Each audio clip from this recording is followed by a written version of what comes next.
Bonjour et bienvenue à l'importation des données avec Power BI Desktop.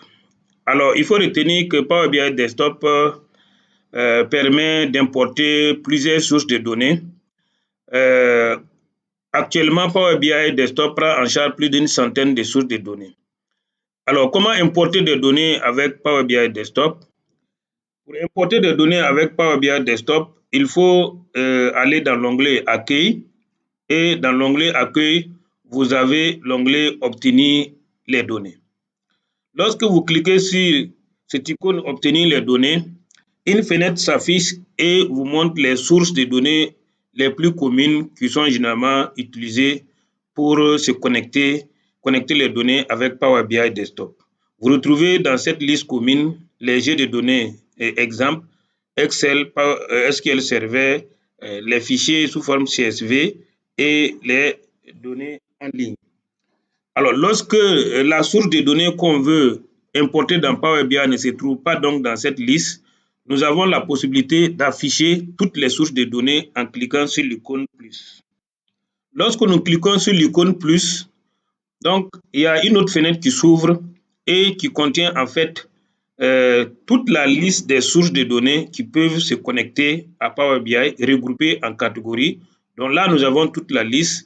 Si nous voulons les sources de données de type fichier, voilà, nous avons la liste, bien entendu, avec notre Excel et CSV. Cette fois-ci, avec des fichiers dans un dossier et également PDF et JSON, les fichiers JSON également.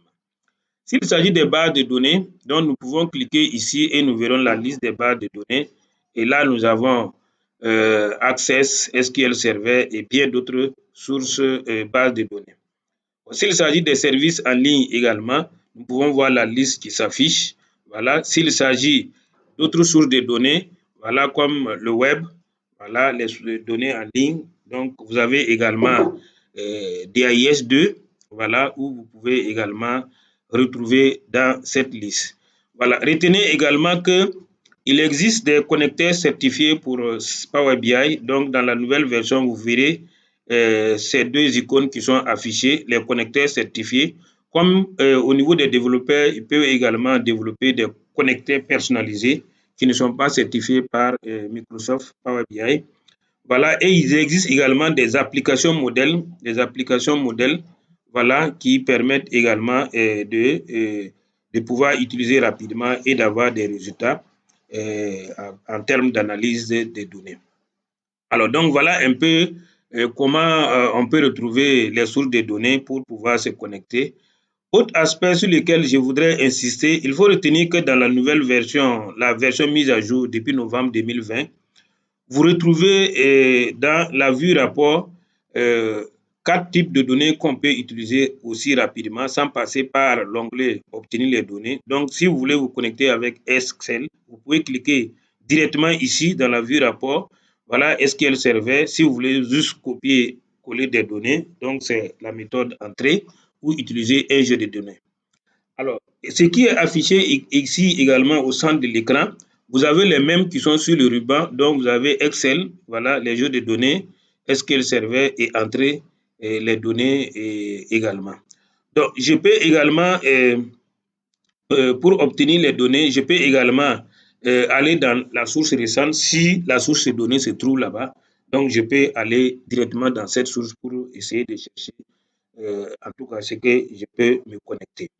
Alors, donc si j'affiche la source de données, Power BI me donnera là où les sources les plus récentes que je me suis connecté. Et si c'est un fichier que je cherche, je peux aussi me connecter. Retenez que le processus est simple.